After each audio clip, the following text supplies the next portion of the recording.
teman-teman semua, apa kabarnya? Semoga kalian semua ada dalam keadaan baik dan senantiasa dalam lindungan Tuhan ya.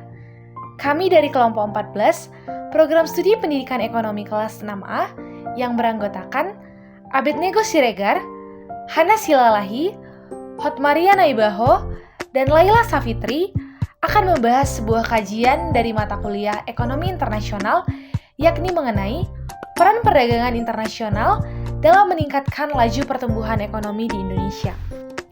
Perdagangan sudah menjadi bagian dari hidup umat manusia dalam kurun waktu yang cukup lama. Sejarah mencatat, pertukaran barang kebutuhan manusia saat pertama kali belum menggunakan alat tukar uang, melainkan penukaran barang kebutuhan yang saling dibutuhkan oleh kedua belah pihak atau disebut dengan barter.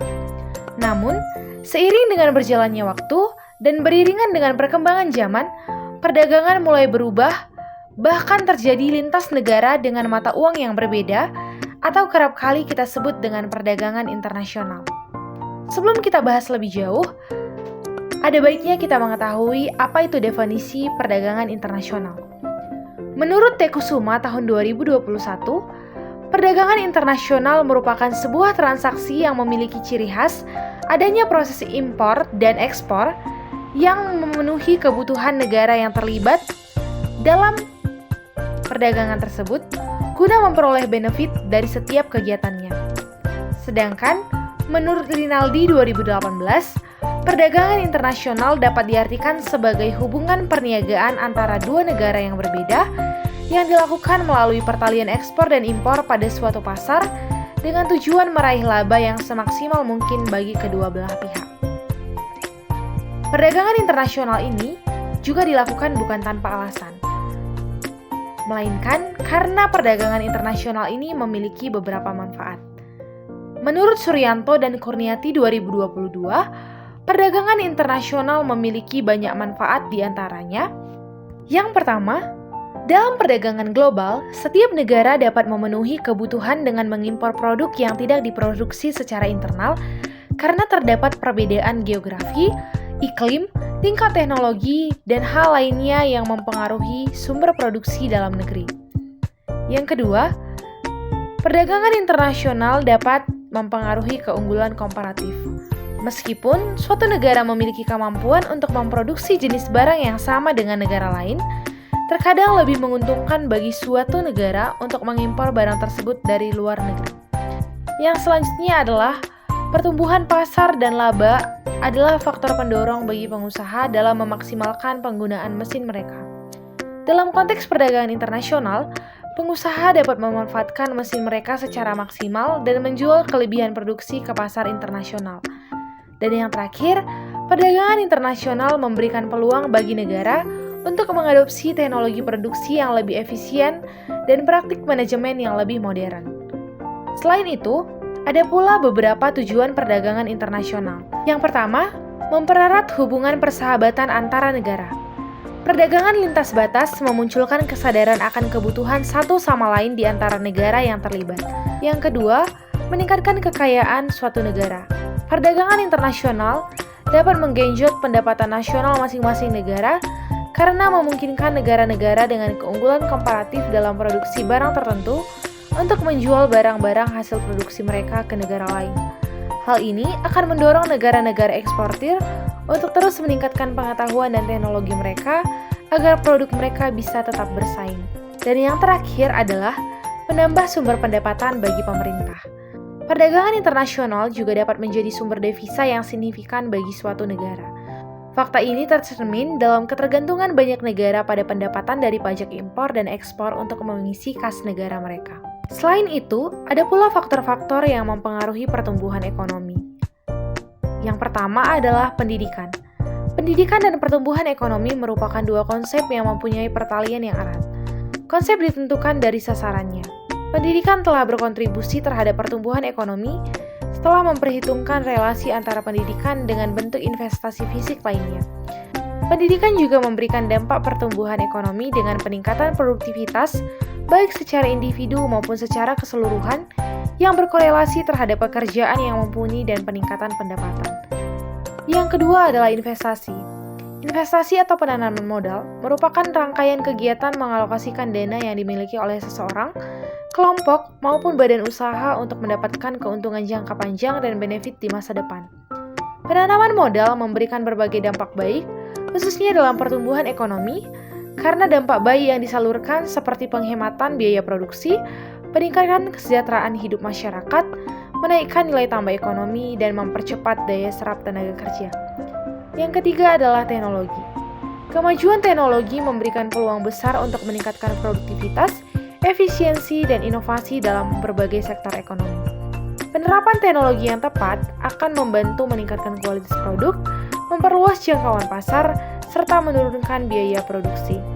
Yang keempat adalah infrastruktur. Jaringan transportasi, komunikasi, dan energi yang memadai merupakan prasyarat penting untuk mendukung kegiatan ekonomi. Hal ini ditunjukkan karena infrastruktur yang baik akan memperlancar arus barang dan jasa, meningkatkan konektivitas, dan menurunkan biaya logistik. Dan yang terakhir adalah stabilitas politik dan keamanan. Kestabilan politik dan keamanan merupakan kunci untuk menciptakan iklim investasi yang kondusif.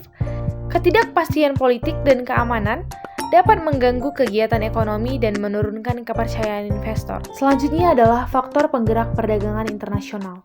Menurut beberapa penelitian yang telah dilakukan, ada beberapa faktor penggerak perdagangan internasional, diantaranya adalah variasi sumber daya alam, dorongan untuk mendapatkan pendapatan tambahan, ekspansi pasar, variasi iklim, peningkatan kualitas tenaga kerja, transportasi lintas negara yang semakin canggih, meningkatkan mutu produk lokal, adanya kebutuhan bersama, hubungan diplomatik antar negara, globalisasi, dan perbedaan selera yang ada di dalam masyarakat. Selanjutnya, perdagangan internasional juga seringkali menghadapi tantangan karena sejumlah faktor, baik di dalam maupun luar negeri. Adapun faktor internal yang mempengaruhi perdagangan internasional meliputi inflasi dan nilai tukar. Inflasi dapat mengakibatkan penurunan produksi barang yang pada akhirnya berdampak pada penurunan nilai ekspor. Inflasi terjadi ketika nilai mata uang melemah atau menurun, sehingga menyebabkan kenaikan harga barang dan jasa. Sementara, nilai tukar adalah perbandingan nilai mata uang satu negara dengan negara lain. Perubahan nilai tukar ini dapat berdampak negatif terhadap perdagangan internasional karena dapat mempengaruhi ekspor. Selain faktor internal, ada pula faktor eksternal yang menghalangi perdagangan internasional, yakni melalui adanya kebijakan tarif dan pembatasan kuota, di mana kedua jenis hambatan ini dapat meningkatkan biaya dan kompleksitas perdagangan internasional. Perdagangan internasional tidak dapat terlepas dari kegiatan ekspor dan impor. Ekspor juga memberikan pengaruh terhadap pertumbuhan ekonomi Indonesia, di mana ekspor dapat berkontribusi pada pertumbuhan ekonomi dengan meningkatkan pendapatan dan mengurangi defisit perdagangan. Ekspor memainkan peran penting dalam pertumbuhan ekonomi Indonesia karena memberikan sumbangan devisa yang signifikan. Untuk meningkatkan peran ekspor sebagai sumber devisa, kerjasama antara pemerintah dan para eksportir menjadi kunci utama. Ekspor memiliki konsekuensi yang signifikan terhadap pertumbuhan ekonomi suatu negara, sebagaimana dijelaskan dalam teori HO, yang menyatakan bahwa suatu negara akan mengirimkan produk-produk yang menggunakan faktor produksi yang tersedia dengan harga yang terjangkau secara intensif, dengan manfaat meningkatkan pendapatan nasional serta melancarkan proses pembangunan dan pertumbuhan ekonomi. Sementara, impor juga dapat memberikan dampak terhadap pertumbuhan ekonomi Indonesia, di mana dampaknya dapat dilihat dari dua sisi, yaitu dampak positif dan negatif. Impor dapat berdampak positif terhadap pertumbuhan ekonomi, misalnya, impor barang-barang modal dan teknologi dapat membantu meningkatkan produktivitas dan efisiensi industri dalam negeri. Selain itu, impor komoditas yang tidak dapat diproduksi secara lokal juga penting untuk memenuhi kebutuhan konsumen dan industri. Namun, impor juga dapat berdampak negatif terhadap pertumbuhan ekonomi jika volume impor melebihi volume ekspor. Kondisi ini dapat menyebabkan defisit neraca pembayaran, yang berarti keluar lebih banyak uang dari negara daripada uang yang masuk. Defisit ini dapat memicu depresiasi nilai tukar real, yang pada gilirannya dapat mempengaruhi stabilitas ekonomi. Demikianlah penjelasan yang dapat kami sampaikan mengenai peran perdagangan internasional terhadap pertumbuhan ekonomi di Indonesia.